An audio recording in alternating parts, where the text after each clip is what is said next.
Hey friend, before I start, please subscribe. 1 second for you, a huge deal for me. I was 39 years old the Christmas I finally understood my place in my own family. I was sitting on the same beige carpet my mom had vacuumed every Saturday of my childhood, legs crossed like a kid, back pressed against the sofa. My parents' house in Dayton hadn't changed in 20 years. Same lace curtains, same ceramic angels on the shelves, same fake fireplace looping the same fake flames on the TV. The only thing that aged was me. Across from me, my younger brother Ryan was doing his usual performance, laughing too loud, talking with his hands, knocking over empty wine glasses and apologizing with that boyish smile that always worked on them. Okay, last gift, Dad said, cheeks already pink from the Cabernet. Lore, you filming? Of course I was. I'd been the responsible one with the good memory since I was 10. I lifted my phone, pretending I wasn't already irritated from watching them shower his kids with gifts while my pile fit into a grocery bag. Mom handed Ryan a small velvet box and a white envelope, both with little gold stickers on them. Her hands were trembling in a way I knew wasn't age. It was excitement. Oh, come on, what is this? Ryan grinned, playing it up. Just open it, Mom said, voice high and breathy, like she was about to watch a proposal on TV. He flipped the lid on the box. Keys. Not car keys. Old brass house keys on a ring with a tiny metal tag that said 214 Maple. My lungs stalled. The Maple Street house, my grandparents' house, the one with the big wraparound porch and the lilac bushes I used to hide in when my parents fought. The house I cleaned out after Grandpa died while Ryan was too emotional to help. The house I assumed Mom and Dad would sell and split for retirement. Ryan's jaw dropped theatrically. No way. Are you serious? Dad puffed up. Read the card. Ryan tore open the envelope. I watched his eyes scan the page while my heart pounded so hard I could hear it in my ears. To our son, he read, voice wobbling just enough to sound sincere. You've always had such a big heart. We want you, Kayla, and the kids to have a real home. We're signing the deed to you. Happy early housewarming. Love, Mom and Dad. Kayla clapped a hand over her mouth. We're homeowners? Oh my God, Martin, Elaine, you didn't... Mom shook her head, waving away the gratitude like it was embarrassing. It's time we did something for him. Those kids need space. An apartment is no place for a family. Space. I looked down at my own lap. At the gift I just unwrapped 10 minutes earlier, a novelty coffee mug with "World's Most Responsible" in crooked letters. There was a $20 bill tucked inside. For your gas money back to Chicago, Mom had said, like she was doing me a favor. I had laughed. I make 6 figures as a nurse administrator at a major hospital. I can afford gas. My brother, on the other hand, hadn't held a job more than a year in his life, but sure, he needed a 4-bedroom house. Ryan jumped up, hugging Dad, then Mom, then spinning one of his kids around. This is insane, he crowed. We're going to barbecue every weekend. Lore, you'll bring your famous potato salad, right? He said it without looking at me. Like, of course I would. Like my calendar was a blank page waiting for him to scribble on it. Mom finally turned like she just remembered I existed. We got you something too, honey, she said quickly. Hold up your mug. Let me get a picture of the 2 of you with your gifts. Ryan with his keys, you with your cute cup. Adorable. Cute. I smiled for the camera because I've been trained my whole life to make things easier for them. My face did what it always does. Pleasant, composed, agreeable. Inside, something cracked. It wasn't jealousy over the house. I make my own money. I could buy my own place if I wanted to. It was the message. He's building a life. You're fine on your own. He needs help. You are help. As Mom fussed with the angle on her phone, 39 Christmases rearranged themselves in my head like a harsh slideshow. The Christmas I was 8 and asked for a keyboard. College funds don't build themselves, Dad had said, handing me a savings bond while Ryan got the drum set he'd begged for. The Christmas I was 16 and working double shifts at the diner while Ryan crashed his second used car. Boys make mistakes, Mom had whispered as Dad signed the paperwork for another one. The Christmas during nursing school when my car died. We just paid for your tuition, Dad had reminded me, sliding me a used bus pass, then turning around and paying for Ryan's 3rd attempt at community college. And this Christmas, keys for him, a joke mug for me. Lore, Kayla said, waving a hand in front of my face. You okay? You look like you've seen a ghost.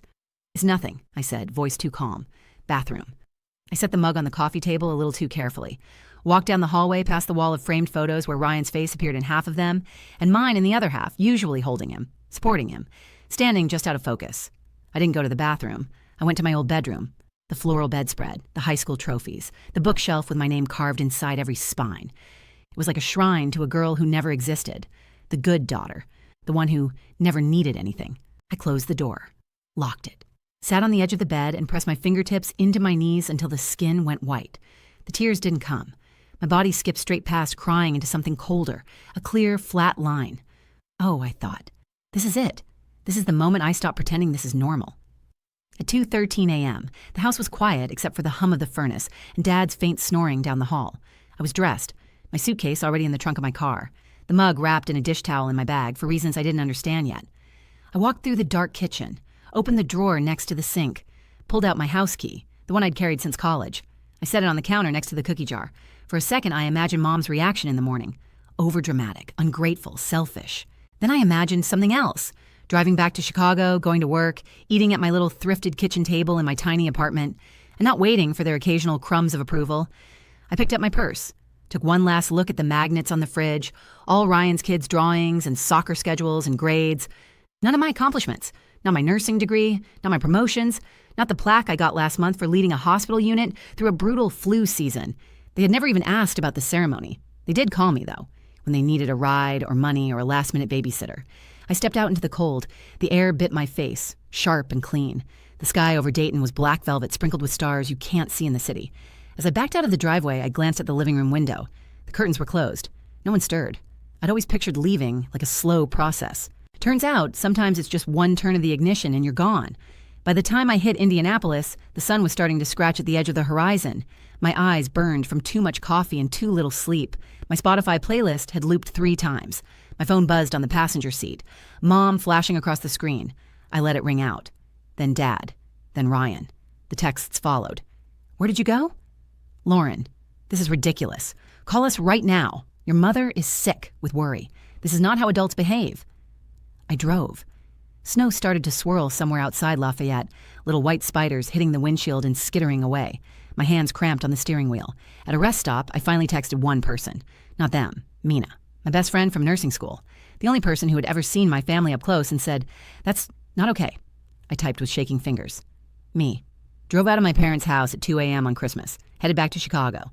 I think I'm done. Her reply came in seconds, like she'd been waiting. Mina. About time. Mina. My couch is open. So is my fridge. And my wine. Mina. Call me when you're somewhere safe. Somewhere safe. I realized suddenly that my entire life I'd never put those 2 words and family in the same sentence. I pulled into a truck stop diner off I-65, the kind of place where the chairs squeak and the coffee tastes like survival. A woman at least 10 years older than me, gray hair scraped into a bun, poured me a cup without asking. "You look like you just left a war zone," she said, not unkindly. "Family Christmas," I answered. She winced. "So yeah, a war zone." I choked out a laugh. It came out higher than usual. She topped off my mug and leaned one elbow on the counter. Her name tag said Joan. "Let me guess," she said. "You're the one who holds everything together until you break." I blinked. "You serving food or reading souls today?" I asked. "Both," she smiled. "People like you come in here every holiday, shoulders up to your ears, eyes 3 seconds from leaking, always say the same thing. It's not that bad they didn't mean it, I'm just tired." She slid a menu toward me, then tapped it with her pen. "Order something hot. Then decide if you're going to keep letting them use you as the family duct tape." I stared at her. "You don't even know them." "Don't have to," she said. "You learn patterns in a place like this." Her words sat between us like another person at the counter duct tape. Useful, cheap, invisible under everything it's holding up. I ordered eggs and toast because it was easier than explaining my whole life to a stranger in an apron. But as I ate, my chest loosened just enough to let in a dangerous thought. What if I don't go back? Not to the house. Not to the role, not to the version of me that bends and never breaks out loud. What if I just stop? Back in Chicago, my little apartment felt less like a consolation prize and more like a refuge. Worn hardwood floors, secondhand couch. Plants Mina had bullied me into buying because you deserve things that live, lore. For the first time since college, the silence in my space felt kind instead of heavy. My phone, on the other hand, was not silent. My parents alternated between pleading and scolding. Ryan tried jokes first. "You really Irish goodbyed Christmas, huh? You know Mom lives for your mashed potatoes, right?" When that didn't work, he switched tactics. "It would really help if you talked to them. They're a mess. I can't deal with this alone." There it was again. I can't. You can. So you should. On New Year's Eve, I blocked all 3 of them for the first time in my life. I sat on my couch, knees pulled to my chest, watching fireworks through the gap in my curtains, and felt both sick and strangely steady. Mina came over with cheap champagne and expensive sushi. "You look like someone who just dove into cold water," she said, kicking off her boots. "That's what it feels like," I admitted. Good, she replied. Cold wakes you up. She plopped down next to me, handed over a plastic cup of bubbly. To 2024, she said, the year Lauren stops auditioning for her parents' love. That's harsh, I mumbled. It's true, she countered gently. You've been trying to earn what should have been yours for free. We clinked cups. The words lodged somewhere under my ribs. 2 weeks later, I found my way to a therapist's office on the second floor of a brick building with bad parking. Her name was Dr. Patel, soft voice, sharper eyes than anyone in my family. Tell me why you're here, she said, and then just waited. I left, I said finally. I walked out, and now I don't know who I am without them to fix. We unpacked 39 years in hour-long increments, parents who praised my competence but never my feelings, a father whose wallet swung like a pendulum toward my brother, a mother whose health crises always seemed to flare up when I tried to set boundaries. Do you remember any time they went out of their way for you? Dr. Patel asked once I thought, really thought. Dad drove 8 hours when I had my appendix taken out, I offered. And, she prompted, and spent the whole time complaining about gas prices, I added slowly, and reminding me not to miss more work than necessary because nurses are replaceable. Were you replaceable? She asked. At home? I said, no. At home I was essential, as long as I didn't need anything back. She nodded, jotting something down. For people like you, she said, the idea of not being needed feels like annihilation, but being indispensable is not the same as being loved. The room tilted a little. Then what is love? I asked, sounding more desperate than I intended. Love, she said calmly, is when your needs matter, even when you aren't actively useful. I thought of Christmas morning keys in Ryan's hand, a mug in mine. I thought of the time Mom made me cancel a work trip because Ryan needed me to watch his kids while he went on vacation. I thought of the congratulatory email my hospital sent out for my promotion. My family never even replied. Then they don't love me, I said, voice flat. They love what you do for them, she answered. Not the same thing. 3 months after Christmas, I stood in my tiny kitchen staring at an email from the hospital promotion. Director of Nursing Operations. Bigger office. Bigger paycheck. Bigger responsibility. Do it, Mina said over FaceTime, her face filling my phone screen. This is your house deed. I laughed without humor. Without a porch and a backyard. With something better, she said. With your name on the door. No one can take that away. I accepted. My parents didn't know. I still had them blocked. For the first time in my life, I made a major life decision without picturing my mother's frown or my father's practical questions. The night after I signed the contract, I opened the cardboard box in my closet where I'd shoved the Christmas mug. I washed it, poured my first coffee as director into a cup that said world's most responsible. And for once, I didn't roll my eyes. They meant it as a joke, as a way to acknowledge everything I carried without ever lightening the load. I decided to make it my title. Responsible, yes, but not for them, not anymore. They found a way around the block list, of course, they always do. A Facebook message from my aunt, a LinkedIn DM from Dad's old work friend, a voicemail from my second cousin. Your parents are worried sick. Your brother's having a really hard time with this. Family is all you have at the end of the day. Each one felt like a tiny hook tugging at skin that had barely started to heal. Dr. Patel called them messengers of guilt. People like your parents often recruit relatives to pull you back into the old role, she said. It's not malicious every time. Sometimes it's just people uncomfortable with change, but you are allowed to decide who has access to you. I nodded, told myself I believed her. Then the letter came. Not an email, not a text, an actual envelope in my mailbox, my full name written in my mother's looping script. I turned it over twice like it might hiss. Inside, 2 sheets of lined paper, folded neatly. Dear Lauren, it began. Not sweetheart, not honey. Formal and stiff, like a business letter. Your father has not been well. We didn't want to burden you during your important new job. We saw your promotion on Facebook, and we are proud, even if you don't believe that. But things are serious now. He had a minor heart attack in March. The doctors say stress is a factor.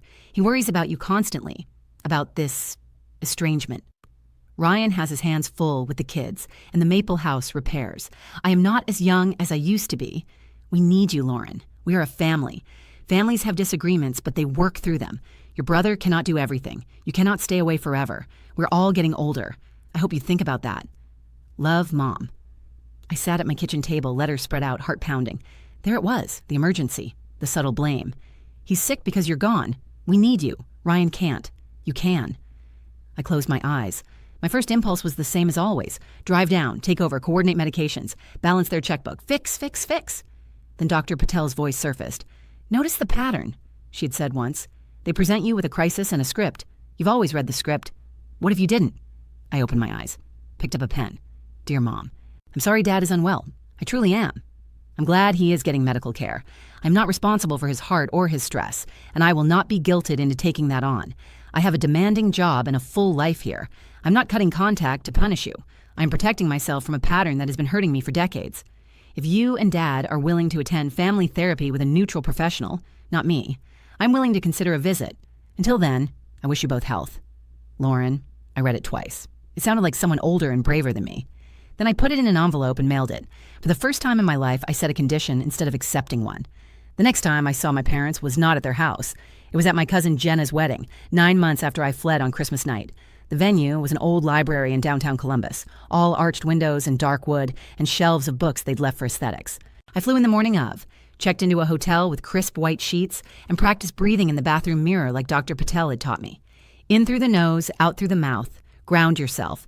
Name 5 things you see, 4 things you can touch. It felt ridiculous. It helped anyway. Mina had texted me reminder after reminder. You don't owe anyone a smile. You can leave whenever you want. You are not the family nurse today. You're a guest. I walked into the lobby, the air thick with perfume and nerves. I saw them immediately. My mother, thinner than I remembered, in a blue dress she probably couldn't afford. My father, shoulders slightly rounded, gray spreading into his hair. Ryan, in a suit that didn't quite fit, talking too fast at a group of cousins. Mom saw me first. Her hand flew to her chest like someone had thrown something at her. "Oh my God," she whispered. "Lauren." Dad turned. For a second, none of us moved. Then I did. Not toward them, toward the bar. I ordered club soda with lime. If I was going to survive this, I needed a clear head more than I needed courage in a glass. They approached together. "Lauren," Dad said, voice rough. "You look different." "Good," I almost said. "Hi," I answered. Up close, I could see the lines around his eyes, the slight tremor in Mom's hand as she clutched her clutch. "How's your heart?" I asked, tone neutral. He blinked. "Fine," he said.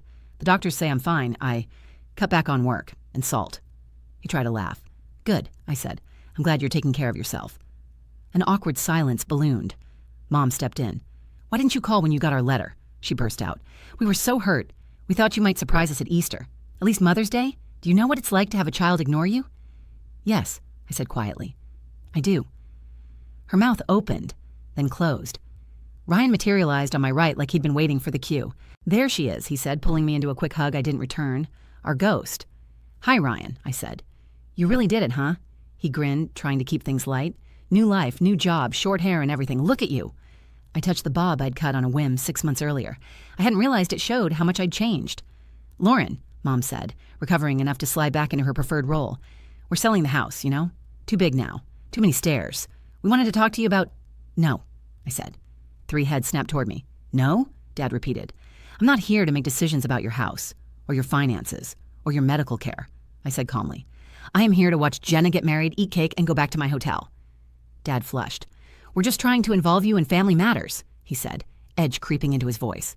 "You involved me plenty," I replied, "when you needed me to co-sign loans, to watch the kids while Ryan went to Cabo, to drive Mom to every appointment when she had her episodes that never seemed to require a doctor." Mom's eyes filled with tears. This time, they looked real. "How can you say that?" she whispered. "I sacrificed so much for you." "No," I said gently. "You sacrificed for Ryan. You expected me to sacrifice for everyone." Ryan bristled. "Hey now," he said. "That's not fair." "Isn't it?" I asked. I took a slow breath. Named 5 things I could see. The chandelier, the bartender polishing glasses, Dad's cufflinks, Mom's shoes, Ryan's crooked tie. "I didn't come here to fight," I said finally. "I came here to be honest." I reached into my clutch and pulled out a folded piece of paper, but not bank statements, not photo collages, no exhibits, just a list I'd written with Dr. Patel, a list of what I needed from them if they wanted a relationship. "I will talk to you," I said, "if you respect these." Dad frowned. "What is this?" "Boundaries," I said simply. He unfolded the paper, read aloud without meaning to. "No yelling, no using illness or money as weapons, no comparing me to Ryan, no asking for favors during conversations about my feelings." His voice trailed off. "Therapist put this in your head?" he asked, wary. "She helped me name what was already there," I said. "You always said I was so capable. This is me being capable of protecting myself." Mom clutched his arm. "We raised you with good values," she insisted. "Family, duty, respect." "And I have those," I said. "For myself now, too." Ryan looked between us, something like understanding flickering in his eyes for the first time.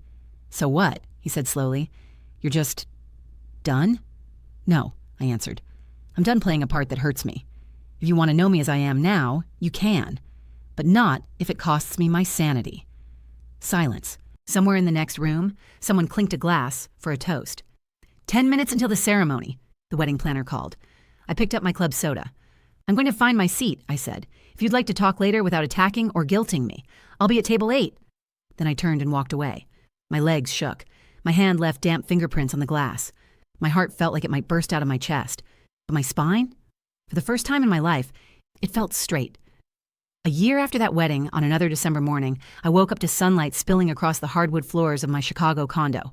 My condo. I had closed on it 3 months earlier, after finally admitting I deserved something bigger than an apartment too small to stretch in. In my living room, a real pine tree stood by the window, decorated with mismatched ornaments my friends and coworkers had given me. No giant red bows, no choreographed photo ops, just small, honest pieces of my life.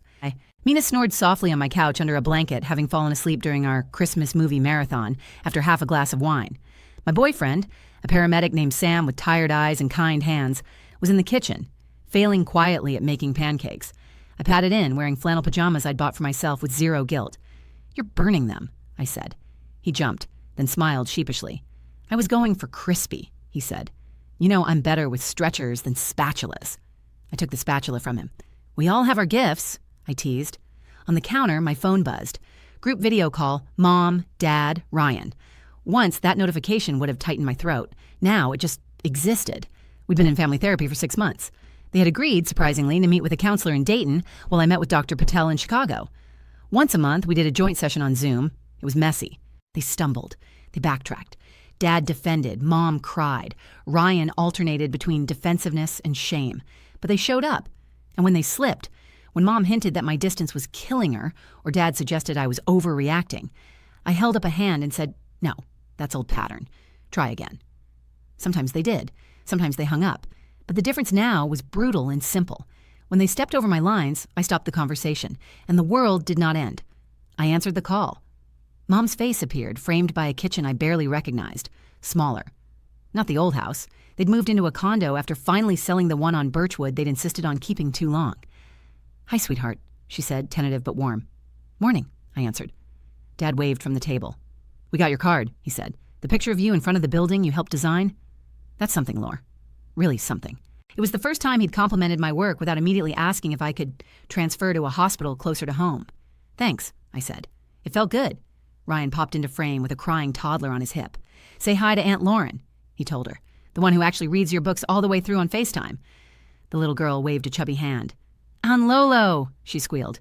Something in my chest ached, but it was the good kind. The kind that comes from muscles you're finally using the right way. We talked for 20 minutes. They asked about my job and actually waited for the answer. I asked about Dad's checkups and got information without guilt attached. When Mom started to veer into, "We're so afraid you'll disappear again," she caught herself. "I'm working on not making my anxiety your problem," she said, flushing. "I appreciate that," I said. It wasn't perfect, but it was different. After the call, I poured coffee into the chipped mug that still said "World's Most Responsible." Sam raised an eyebrow. "You still use that thing?" he asked. I looked at it, at the silly font, at the little coffee stains that never quite scrubbed out. "Yeah," I said slowly. "It reminds me." "Of what?" he asked. "That I can be responsible for my life," I said, "without being responsible for everyone else's." He smiled. "That's a promotion I can toast to," he said. We clinked mugs. Outside, snow started to fall in soft, tentative flakes, dusting the roofs of the city I had chosen. Inside, my tree glowed. My best friend snored. My boyfriend burned another pancake. My family existed on the other side of a screen, closer than they'd ever been, even from states away. My worth was no longer measured in keys, given or gifts withheld, in crises managed or sacrifices unnoticed. It was measured in something much quieter. The way my shoulders dropped when I walked into my own home. The way my heartbeat stayed steady when my phone buzzed. The way I could say no. And still stay. I used to think the big moment of my life was the night I walked out of my parents' house at 2 a.m., heart shattered, hands shaking. It wasn't. The real moment was this: standing in my kitchen, coffee in a ridiculous mug, knowing I would never again accept being valued at less than I'm worth. Not in money, not in love, not in attention. Sometimes the bravest thing you ever do isn't leaving. It's refusing to go back to who you were before you left.